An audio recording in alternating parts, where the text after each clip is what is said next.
casa famiglia a Verona uccise 2 bambine di 11 e 3 anni che lì vivevano con la mamma, ora scomparsa, in corso le ricerche anche nel fiume Adige. Terribile schianto lungo la tangenziale nord di Padova, 31enne si scontra contro un furgone, perde la vita, strada chiusa per 2 ore. 40 colpi in un mese tra le province di Venezia, Padova e Treviso, sgominata dalla polizia la banda del buco. Si tratta di 4 albanesi veri e propri professionisti del furto. Balzo in avanti dei contagi in Veneto, oggi 475 nuovi positivi, il doppio di ieri. Cresce il focolaio di Longarone, chiusa la scuola elementare di Castellavazzo. Promotore finanziario vicentino vessato e minacciato per recuperare 500.000 euro di fondi riportandoli dall'estero all'Italia, indagati 4 responsabili.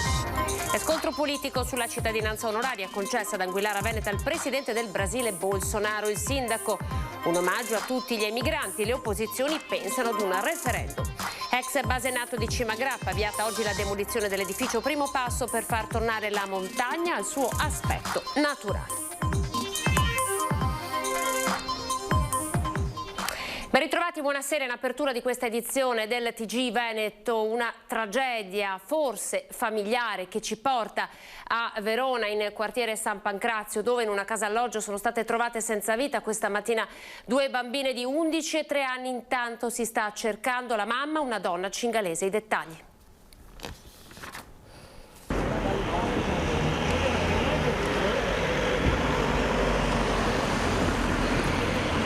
Sì, ci hanno mobilitato per cercare appunto questa persona scomparsa e adesso vedremo di fare il punto della situazione con i nostri responsabili che sono qua sul luogo. Forse una tragedia familiare, ancora un caso con molti punti oscuri. 2 bambine di 11 e 3 anni sono state trovate senza vita questa mattina nella comunità Mamma Bambino in quartiere San Pancrazio, alloggio gestito dal comune di Verona. La mamma delle piccole, una donna cingalese, ha fatto perdere le sue tracce. Nella stanza dove sono state trovate le bambine nessun segno di violenza o colluttazione, tutto è stato trovato in ordine. Erano ospitate nella casa alloggio da gennaio, da quando il Tribunale dei minori di Venezia ne aveva disposto l'allontanamento da casa a causa del marito violento e tossicodipendente. In comunità riusciamo a parlare con alcuni volontari. La drammatica scoperta dei cadaveri questa mattina dagli operatori presenti 24 ore su 24 nella struttura. L'allarme è scattato immediatamente, subito sono partite le ricerche della donna lungo le sponde dell'Adige. In volo si è elevato l'elicottero a terra e i cani molecolari del gruppo cinofili. Siamo attrezzati con aeroplani e droni e siamo in attesa di istruzioni dai vigili del fuoco per eventuale intervento. Al momento non possiamo operare perché l'elicottero è in azione. Tristezza, tanta. Purtroppo queste tragedie colpiscono tutti, la comunità, e ci lascia senza parole. Siamo qui cercando di aiutare la comunità in quello che è possibile per risolvere questo brutto momento. La donna avrebbe potuto compiere un gesto estremo. Delle indagini si sta occupando la squadra mobile della Questura di Verona, mentre il magistrato ha disposto l'autopsia sul corpo delle bambine per accertare l'esatta causa della loro morte. Sul posto sono arrivati subito il sindaco di Verona, Federico Sbuorina, e l'assessore al sociale, Daniela Maellere. Intanto sulla cancellata della casa alloggio è già comparso un mazzo di fiori bianchi, un inno all'innocenza, quella delle bambine, 2 giovani anime volate in cielo troppo presto. Ed è di pochi minuti fa la dichiarazione del sindaco Sbuorina, che fino appunto a poco fa aveva scelto di non parlare fino a che i contorni della vicenda non si fossero chiariti.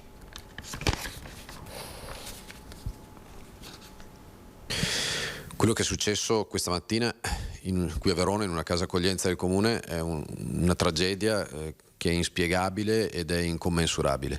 2 bimbe di 11 e di 3 anni ritrovate senza vita, non è stata ritrovata la madre che era con loro, per questo le indagini ovviamente sono ancora in corso e ci sono decine e decine di volontari della protezione civile, vigili del fuoco, forze dell'ordine che sono sul campo per le ricerche.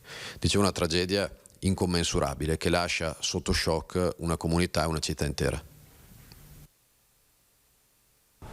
Noi da Padova ora ci spostiamo, da Verona scusate, ci spostiamo a Padova per darvi conto di un'altra tragedia, quella di un incidente stradale mortale che è accaduto nel primo pomeriggio lungo la tangenziale. Ecco cosa resta della Fiat Panda che si è scontrata oggi pomeriggio verso le 12:45 contro un camion che trasportava animali vivi. I pompieri, arrivati sul posto con 2 automezzi, hanno estratto il conducente dalla vettura e i sanitari del SUEM lo hanno prontamente, ma inutilmente, rianimato. L'uomo è morto nello schianto. A perdere la vita Giorgio Cusin, 31enne, padovano. L'automobile proveniva da Vigo d'Arzere e percorreva corso 13 giugno. Gli inquirenti stanno cercando di ricostruire l'esatta dinamica dell'incidente. Sul posto, per i rilievi, anche gli uomini della polizia locale. Il traffico è stato deviato e la normale circolazione è stata ripristinata 2 ore dopo. Ancora con la cronaca, la squadra mobile di Venezia ha arrestato la banda dei furti. Si tratta di veri e propri professionisti. Vediamo come agivano. Agivano tra le province di Venezia, Padova e Treviso e in poco più di un mese sono riusciti a svaligiare almeno 40 appartamenti, anche se il numero potrebbe raddoppiare con il proseguio delle indagini. Con l'operazione Ora Prima, la squadra mobile di Venezia ha arrestato la banda composta da 4 persone, tutti trentenni di origine albanese, che avevano la base logistica in via del Gazzato a Mestre. Sono stati fermati durante un blitz alle prime ore dell'alba, a seguito del fermo di indiziato di delitto emesso dalla procura e poi convalidato dal GIP di turno. Noi ci siamo arrivati con un'attività di indagine un po' tradizionale, alla vecchia maniera, quindi attraverso delle informazioni che i poliziotti e la squadra mobile sono riusciti a reperire sul territorio, poche all'inizio, ma elementi conoscitivi che sono stati poi messi in fila grazie all'attività di indagine. Dei veri professionisti, uno fungeva da autista, gli altri entravano nelle abitazioni. Il modus operandi era sempre lo stesso. C'era questa modalità standard di uscita dalla base logistica più o meno sempre alla stessa ora, tranne qualche rara eccezione, muoversi e uscire alla spicciolata, quindi mai insieme, farsi recuperare dall'autista, quindi in posti diversi rispetto proprio all'ingresso dell'abitazione e al ritorno in egual maniera cercavano sempre di non farsi vedere insieme. Noi abbiamo registrato anche 4-5 colpi messi a segno in una sola uscita, quindi in una sola notte. Per entrare negli appartamenti, che sceglievano accuratamente, praticavano sempre un foro col trapano sulla maniglia della porta d'ingresso o di una finestra, il loro marchio di fabbrica. Poi, in pochi minuti, rubavano tutto ciò che fosse di valore per rivenderlo. Abbiamo recuperato una notevole quantità di merce, alcuni oggetti siamo riusciti già a collegarli ai furti e a quali furti di preciso. Abbiamo altri oggetti sui quali dobbiamo fare un'attività di ricostruzione e di collegamento. Posso citare numerose borse di valore, borse griffate, oppure dei monili che sono bracciali o anelli in oro. Dalla loro base in via del Gazzato è stato sequestrato il materiale che utilizzavano per i furti, come il trapano, pinze, cacciaviti e guanti. Nel Vicentino ora con la storia di un broker minacciato per recuperare 500.000 euro di fondi dall'estero all'Italia. Ci sono 4 indagati. 4 ordinanze restrittive tra domiciliari e obbligo di firma a carico di altrettante persone per l'ipotesi di reato di tentata estorsione e per 3 di loro anche di sequestro di persona e atti persecutori emesse dal giudice per le indagini preliminari di Vicenza. I reati sarebbero stati commessi ai danni di un promotore finanziario attivo nel Vicentino. Gli indagati, gestori di una società del settore conciario, avrebbero costretto la vittima ad aiutarli nel recuperare denaro, 500.000 euro, depositato all'estero, in Svizzera e a Porto Rico. Per ottenere l'aiuto dell'operatore finanziario, gli indagati non avrebbero esitato a trattenerlo prigioniero in casa, costringendolo anche a cambiare abitazione per sfuggire alle loro minacce, a vessarlo con telefonate minatorie. Le indagini hanno permesso alla Polizia di Stato sia di accertare rilevanti elementi indiziari nei confronti degli indagati, sia di recuperare e di porre sotto sequestro la somma di 500.000 euro in contanti e alcuni orologi di valore. L'indagine, a seguito delle perquisizioni, ha portato anche al sequestro di 25.000 euro in contanti. Siamo al Covid, balzo in avanti purtroppo dei nuovi positivi, se ne contano 475 in più nelle ultime 24 ore, oltre il doppio di ieri quando erano stati 220. Si registrano anche 2 vittime, lo riferisce il bollettino della regione. Gli infetti dall'inizio dell'epidemia salgono dunque a 477.970 e nel Bellunese si allarga il focolaio di Covid-19 segnalato ieri nel comune di Longarone, che ha causato la chiusura della scuola elementare di Castellavazzo. Le 3 nuove positività accertate a carico di alunni fanno salire a 24 il numero di casi seguiti fra bambini e insegnanti. Le indagini epidemiologiche hanno accertato che la catena di contagio in ambito comunale sia estesa ai familiari di 8 bambini positivi. Mentre altri 3 casi afferiscono alla scuola materna di Castellavazzo. Il comune di Longarone conta attualmente un totale di 143 persone soggette a isolamento e quarantena. Ci spostiamo in provincia di Padova. Il presidente del Brasile, Bolsonaro, è cittadino onorario di Anguillara Veneta con una decisione sostenuta dalla maggioranza al governo e dal sindaco. Vediamo.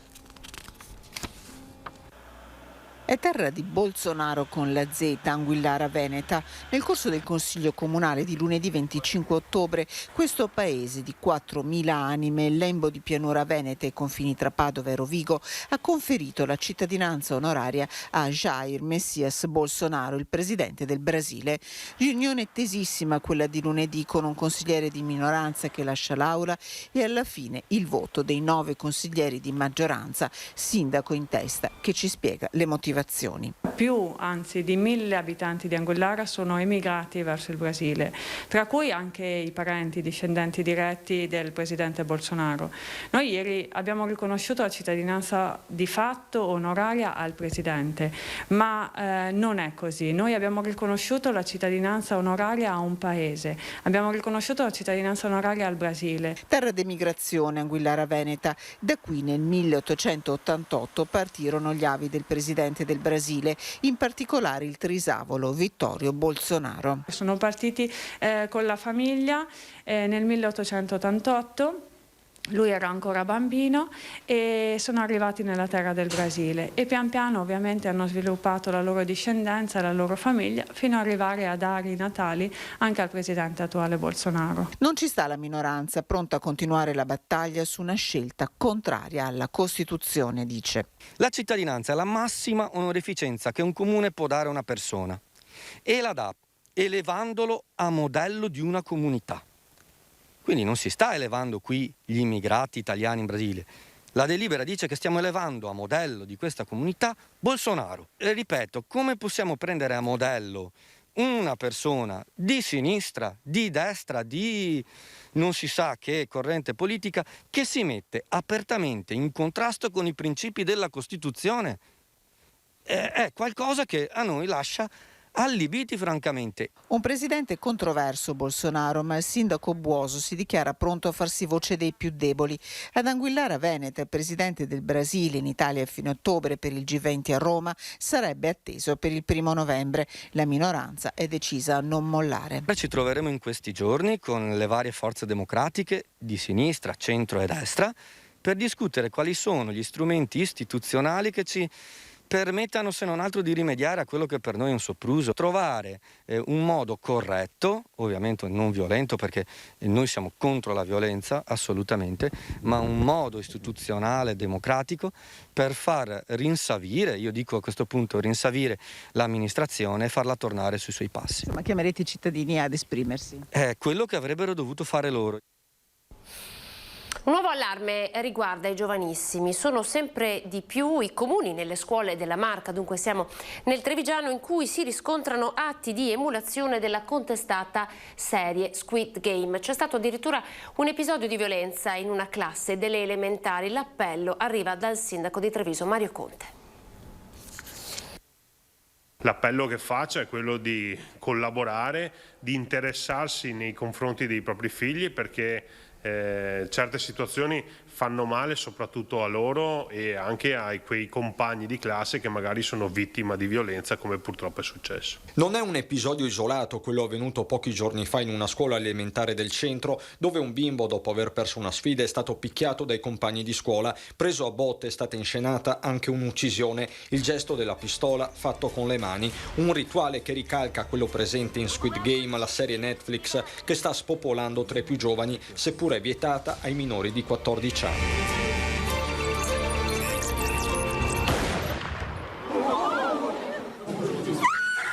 La fiction sudcoreana racconta la storia di un gruppo di persone che rischia la vita in un gioco mortale di sopravvivenza, il tutto per agguantare un premio in denaro e sfuggire alla miseria più nera. Una serie di denuncia contro le disparità sociali crescenti, spiegano gli ideatori, ma per i più piccoli è un tuffo nella violenza più bieca. Segnalazioni preoccupate, confermano da Kasugana, arrivano da diverse scuole. Siamo stati tutti ragazzi e probabilmente anche noi abbiamo guardato dei film, dei cartoni o dei videogiochi con dei contenuti a volte anche forti, però il ruolo della famiglia era quello anche di dosare soprattutto la quantità e soprattutto censurare alcuni contenuti. Intanto Squid Game è la serie più vista anche dai giovani trevigiani, tanti prof ne stanno parlando in classe in un'ottica di prevenzione e approfondimento. Abbiamo parlato appunto con il prof di religione e sembra molto interessante, parla di tematiche interessanti che sono appunto la vita principalmente, quindi comunque penso che lo guarderò. Non c'è solo violenza, ci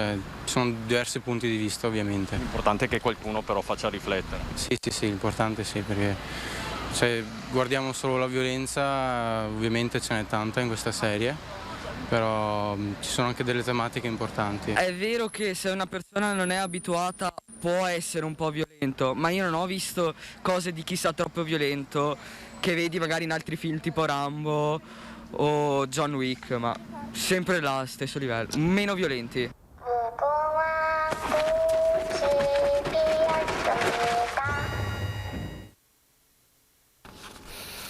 Sono disposti a tutto, anche a far andare avanti la fabbrica da soli. Sono i lavoratori della CC di Borgo Valbelluna. Ieri sera l'ennesimo incontro in prefettura e poi un nuovo presidio. Poco prima di salire le scale di Palazzo dei Rettori, il commissario straordinario di ACC, Maurizio Castro, non ha nascosto gli scenari peggiori. Se entro il prossimo 20 novembre la situazione non si sbloccherà, il passo successivo sarà quello dell'apertura della procedura fallimentare. Ed è questo il peggiore degli incubi per i lavoratori che anche ieri sera stoicamente si sono radunati in Piazza Duomo, dove poco dopo le 18 al piano nobile del Palazzo del Governo si è aperto il tavolo con il prefetto Mariano Savastano, sollecitato dal sindaco di Borgo Valbelluna, Stefano Cesa. È emersa la drammaticità di una crisi senza fine, anche oggi che il Mise ha consentito una nuova gara, ma i tempi sono strettissimi.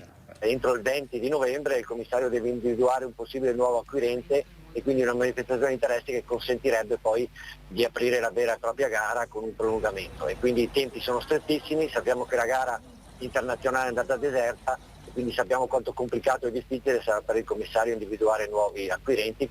Questo in assenza di risposte chieste a più riprese dalle parti, al governo, sui finanziamenti previsti dalla legge Prodi e per il fallimento di tutte le altre misure che il Mise ha tentato di individuare, ultima fra tutte il famigerato articolo 37 del decreto sostegni che sembra non sia applicabile. C'è una preoccupazione tangibile, il prefetto ci è mostrato molto interessato, molto attento, ha detto che redigerà una verbale della riunione e quindi parlerà sia con l'assessore veneto Donattan sia col presidente Zaia che con il ministero competente per tentare di capire se una possibile soluzione è ancora praticabile. La battaglia sindacale non si ferma mentre i lavoratori respingono al mittente le dichiarazioni del presidente della Camera di Commercio Mario Pozza, che ha parlato di ricollocamento viste le buone condizioni dell'economia provinciale. A 50 anni con qualche problema fisico voglio vedere quante aziende in provincia di Belluno sono disponibili a riassumere quei lavoratori. Siamo pronti financo a presidiare lo stabilimento, occupare anche lo stabilimento, le macchine non lasceremo che il curatore parlamentare le possa dismettere, perché quello è un patrimonio, l'abbiamo sempre detto, un patrimonio dei lavoratori e delle lavoratrici, ma anche un patrimonio dell'intera provincia. Andiamo in pubblicità, tra poco.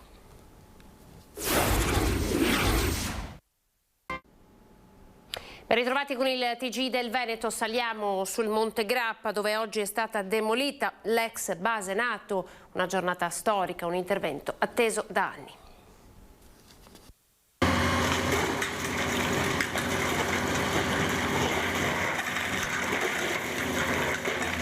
Un abbattimento atteso da anni, una giornata storica per il Grappa, un passo importante sul sentiero per ridare lustro a tutta l'area tracciato a inizio settembre con il riconoscimento del Monte Grappa come riserva di biosfera UNESCO. Alla presenza del commissario generale per le onoranze dei caduti, il generale Gualtiero Mario De Cico, sono iniziati i lavori di demolizione dell'ex base NATO nell'area del Sacrario di Cima Grappa.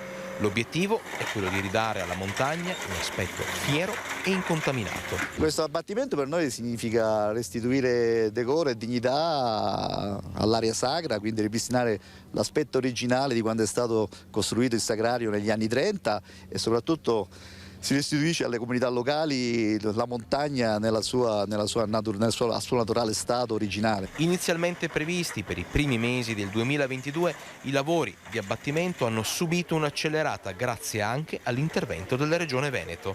L'attività sostanzialmente comprende due fasi, una prima fase che è iniziata questa mattina della durata di circa 10 giorni che prevede la demolizione vera e propria dell'ex base NATO, delle strutture annesse, di un traliccio per le comunicazioni che si trova nella zona arretrata del sito in cui ci troviamo. Successivamente si avvierà una seconda fase che è la fase di recupero dei materiali inerti e di triturazione dei residui, anche quella dovrebbe avere all'incirca una durata di 20 giorni lavorativi, sempre salvo condizioni favorevoli. Dovremmo concludere questa attività entro il mese di novembre. In primavera si provvederà a ricoprire l'area della demolizione con terreno, piante e alberi per ricostruirne l'aspetto originale. Il passo successivo sarà il restauro di tutto il complesso di Cima Grappa con i sepolcreti, la caserma Milano e la galleria Vittorio Emanuele III. La battaglia del Prosecco, nuovo capitolo oggi a Bruxelles in Commissione Agricoltura. L'esecutivo europeo al momento intende andare avanti sulla strada del riconoscimento del Prosec. Nessuno stop, non vogliamo svilire nessuno, dice nel pomeriggio il vice direttore del settore agricoltura.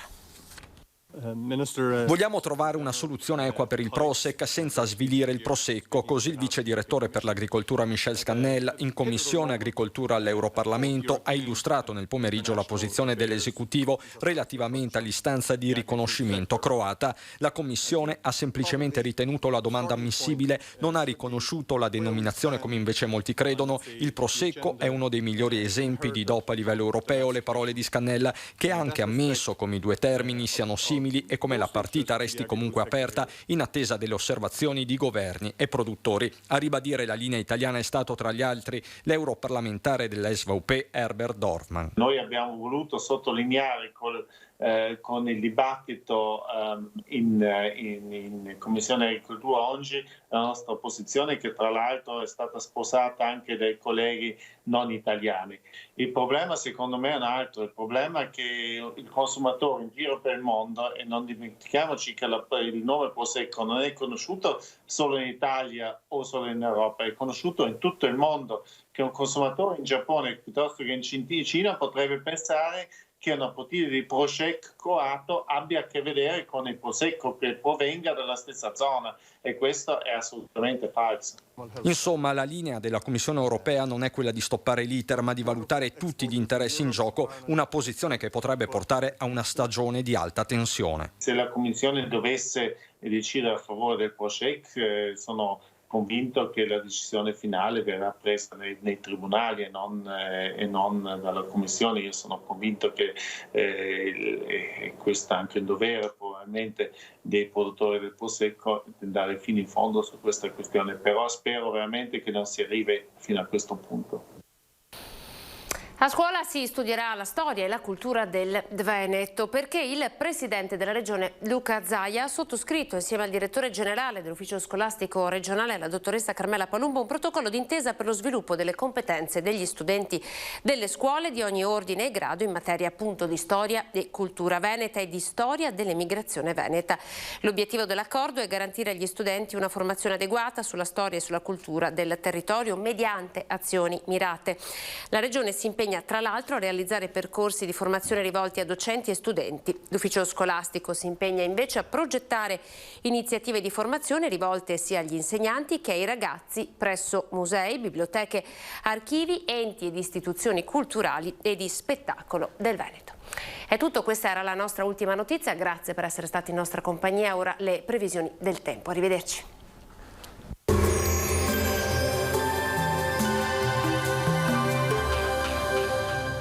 Moreno Tardivo Tristyle, potatura ed abbattimento alberi di alto fusto, presenti in tutto il Triveneto. Chiamateci per un preventivo gratuito. Benvenuti al meteo. Il promontorio anticiclonico posizionato sull'Europa centrale determina un tempo stabile sul nostro territorio con buona visibilità, grazie anche all'ingresso di venti dai quadranti orientali. Vediamo insieme il dettaglio di mercoledì 27 ottobre. Sul Veneto sarà una splendida giornata soleggiata ovunque, sarà possibile solamente qualche foschia o nebbia in pianura al mattino, ma in rapido dissolvimento. Cielo sereno dunque e sgombro da nubi. Venti di bora moderati tesi sulla costa con rinforzi anche sulla pianura meridionale durante le ore centrali. Temperature stazionarie senza variazioni di rilievo, lo vediamo, minime tra 3 e 10 gradi, massime tra i 15 e i 19 gradi all'incirca. Ci spostiamo ora sul Friuli Venezia Giulia, anche qui tanto sole su tutte le province, il cielo si presenterà limpido e non sono attese piogge degne di nota. Temperature minime tra 6 e 12 gradi, massime sui 17 e 19 gradi. Infine ci spostiamo sul Trentino Alto Adige, dove avremo locali riduzioni della visibilità, anche in questo caso sulle vallate alpine in mattinata, più soleggiato altrove. Temperature minime intorno ai 4-6 gradi, massime sui 18 all'incirca. Dal meteo è tutto, vi auguro come sempre un buon proseguimento in compagnia di Antenna 3.